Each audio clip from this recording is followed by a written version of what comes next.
How's it going, guys? It's Eclipse here, and today's video we have a really good replay to showcase to you, and basically this video is summarised around light tanks and basically how you can perform better overall when you play in your light tanks, whether that be in your fast, your slower, your boxier, your any kind of light tank in the game, basically, whether it's French, German, whatever it is.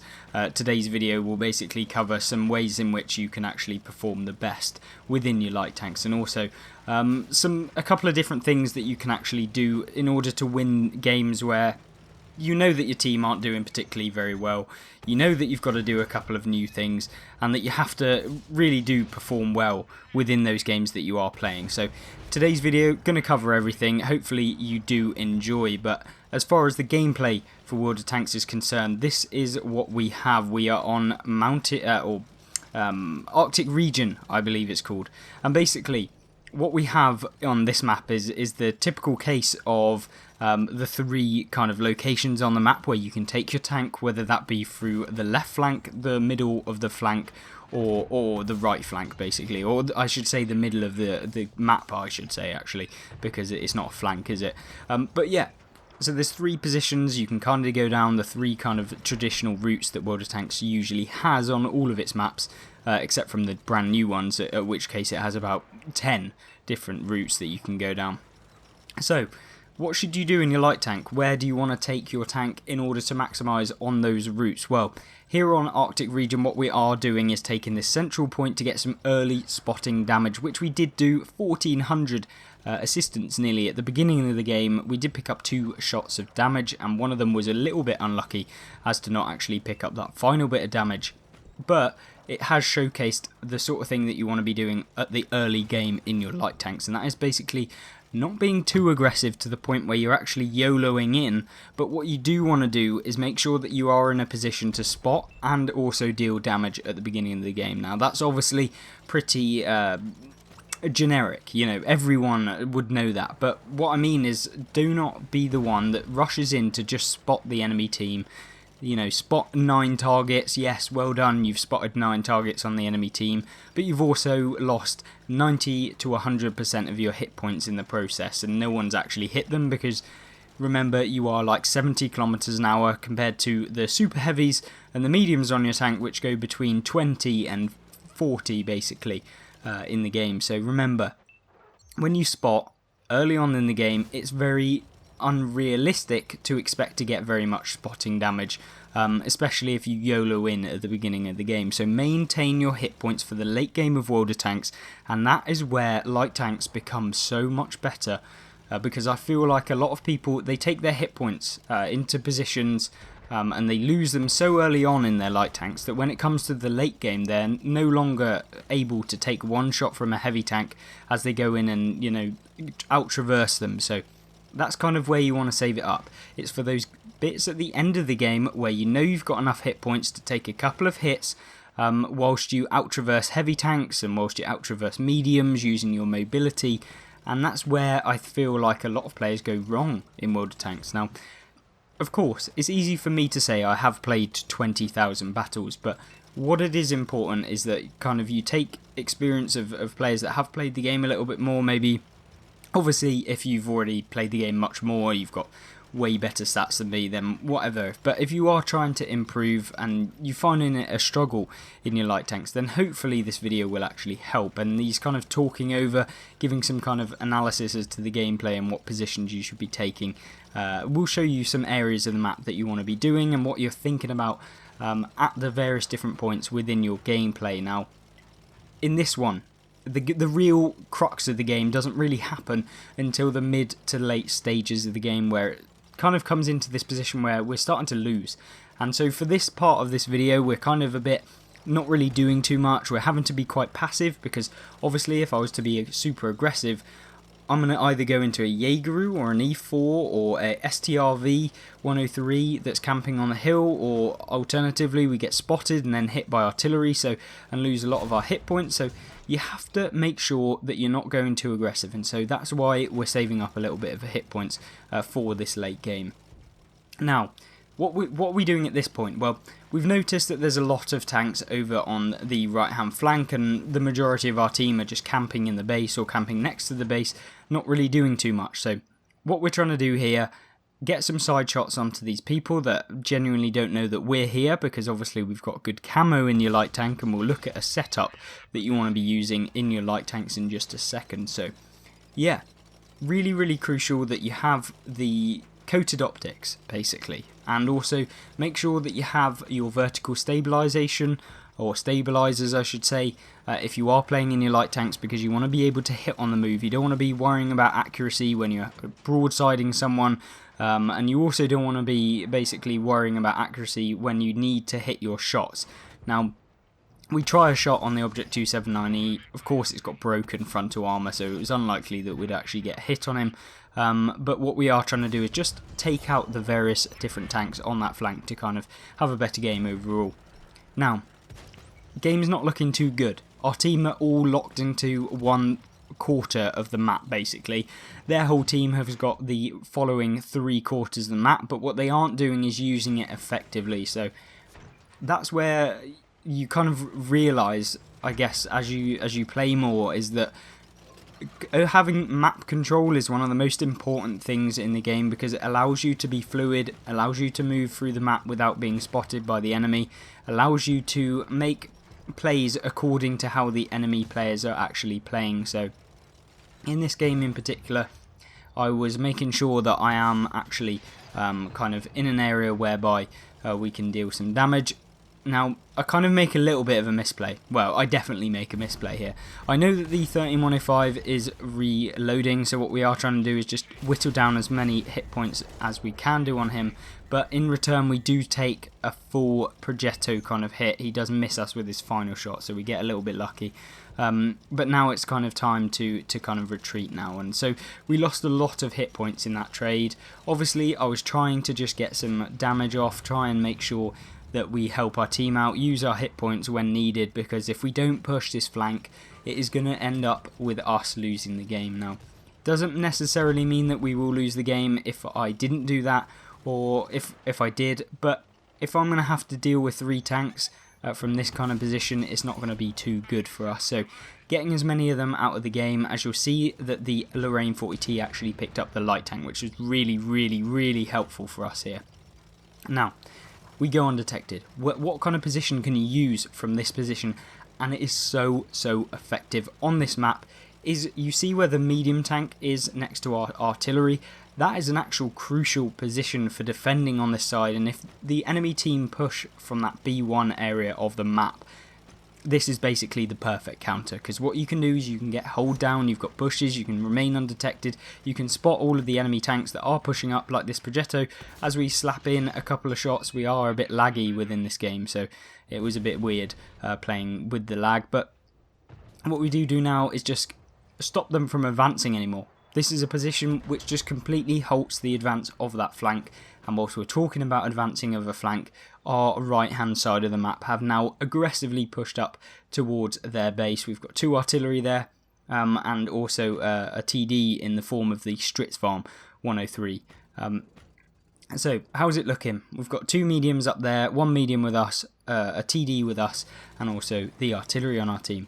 So it's gone fairly well so far, is what you'd say. You know, we've pulled it back a little, well, quite a bit actually, and we're managing to actually have a decent game. We've had 4,500 combined damage, I should say, with 2,700 actual damage and 1,850 assistance damage nearly. So yeah, really decent game. I mean, it's not amazing. Certainly isn't one of those groundbreaking games where you're thinking, bloody hell, I really did carry that one super hard. But what it does do is it gives you a little bit of a, yeah, I'm doing okay.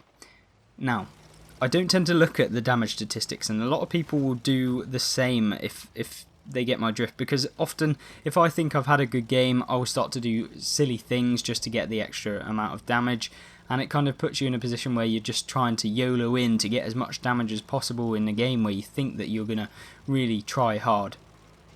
Now, What I do here is hope that the Jaeger is actually looking the wrong way. He wasn't, and so we're going to have to get into this position here to avoid getting hit by him, and also the Progetto, who is probably in the B6 area camping. Now, in order to get away, what do? Well, we're not going to just go outside onto him, so what we're going to do is we're going to pull back down near this ridge line, where it's going to be so much harder for the Jaeger to actually hit us. And of course, he didn't even manage to get a shot on us before we got detected, and so yeah, really decent kind of play there. You also want to be doing that no matter what tank you're in. Just make sure that you are doing those kind of things to better secure some victories on the game.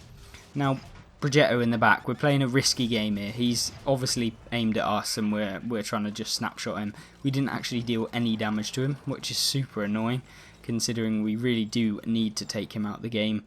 The Jaeger gets set on fire, and that is so crucial for the game and how we can actually win the game. Now the Jaeger rams the E4 and it leaves us in a position where I'm thinking we've pretty much lost this game. We've thrown it so hard and that we're never going to be able to actually win. Now, what you see here, instead of going straight down in a straight line towards Jaeger, we managed to go round, and that allows us to actually pick up the Jaeger and allows us to actually kind of move on with the game. We don't have to worry about, you know, him actually shooting us, because we went in a position where we were already round his gun before we actually emerged, and that means he's very unlikely to actually swing his hull around, because it's a hull or a turretless TD, which means he's basically never going to out-traverse me whilst I'm trying to out-traverse him, if that makes sense. So yeah, another kind of tip that you should be doing in your light tanks is making sure that you just avoid having the opportunity where tanks can actually hit you. And that's something every single player should be thinking about when you're actually playing World of Tanks, is how can I actually remove myself from the equation of even getting hit. So it's not about how can I bounce this shot when I take it, how can I avoid this shot when I go around this corner. It's how can I put myself in a position that the opposite number will not be able to even hit me when I'm actually playing. So that is something which I think people underestimate when they're playing World of Tanks console, and of course we're trying to do that as well. So we're going to get into this position up here. We're going to use this position, so we've completely gone in a direction where the projectile probably doesn't even think that we get here in this time, and that's where using the mobility at the late half of the game is super important. So we put one into him from behind, we put another one into him, and unfortunately we leave him on 15 health. 15 health. Are you actually kidding me? That's just an absolute shambles.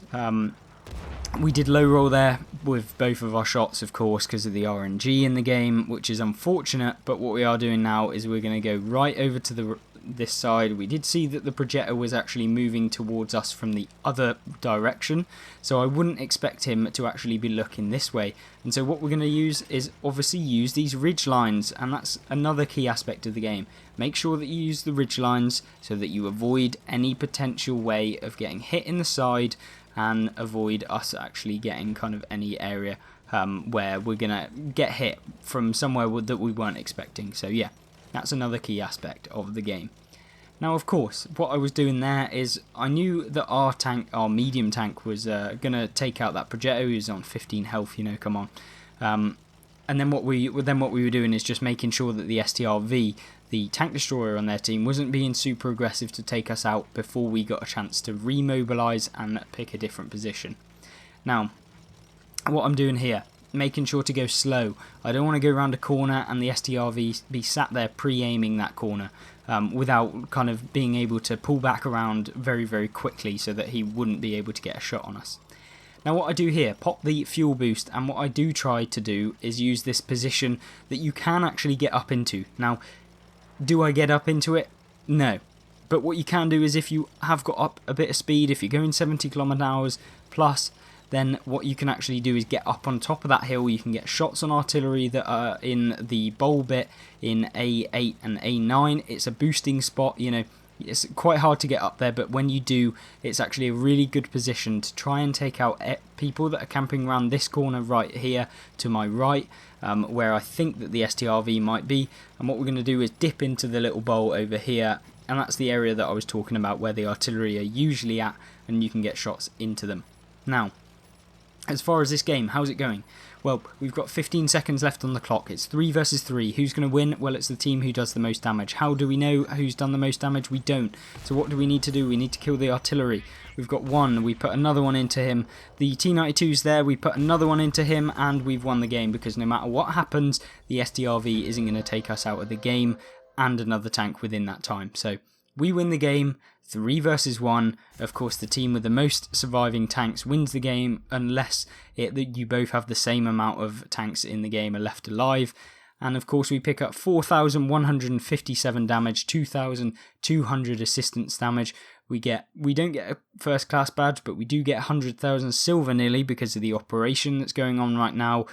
4 enemies destroyed, and we picked up a lot of XP for our first win of the day. So yeah, a really good game, and I thought that it kind of really did show off what you can do in those games where you put yourself in the right position, you're using your tank in the right kind of way, and you put yourself in those areas where you know that you are going to do better than any other person, where you avoid the damage entirely and you put yourself in that big brain spot. And hopefully you can do that too when you are playing in your light tanks next. Hopefully you did enjoy this video. Obviously there are some videos that you can have a look at as to how to play light tanks as well. We've got a playlist, I think, from a long time ago.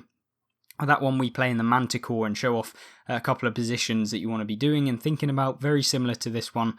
But obviously we've got the update news about the most recent big update coming to World of Tanks console, so make sure that if you are wanting to check out that news, then you have a look at that video. Otherwise, there's plenty of console guides and gameplays and tank reviews and various different other things where I do pretty much the same as this video. Other than that, I hope you have a great rest of your day, and I hope to see you in the next video. Of course, don't forget to comment your thoughts in the comment section down below, and there will be some videos on screen right now. Hope you have a great rest of your day, and I hope to see you in the next video. Goodbye.